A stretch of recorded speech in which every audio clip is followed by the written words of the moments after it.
Hello friends, 14 மற்றும் 18 carrot சென்ற வார தங்கத்தின் விலை நிலவரம்.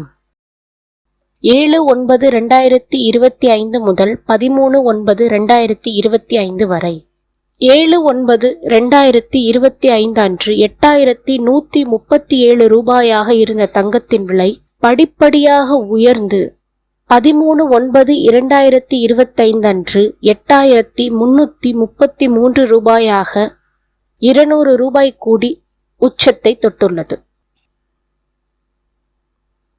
14 கேரட் தங்கத்தின் விலை 7/9/2025 அன்று 6329 ரூபாயாக இருந்த தங்கத்தின் விலை 13/9/2025 அன்று 6485 உயர்ந்துள்ளது.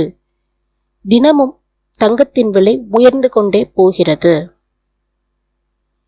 14 மற்றும் 18 கேரட் சென்ற வார தங்கத்தின் விலை நிலவரம். Thanks for watching. Subscribe for more videos.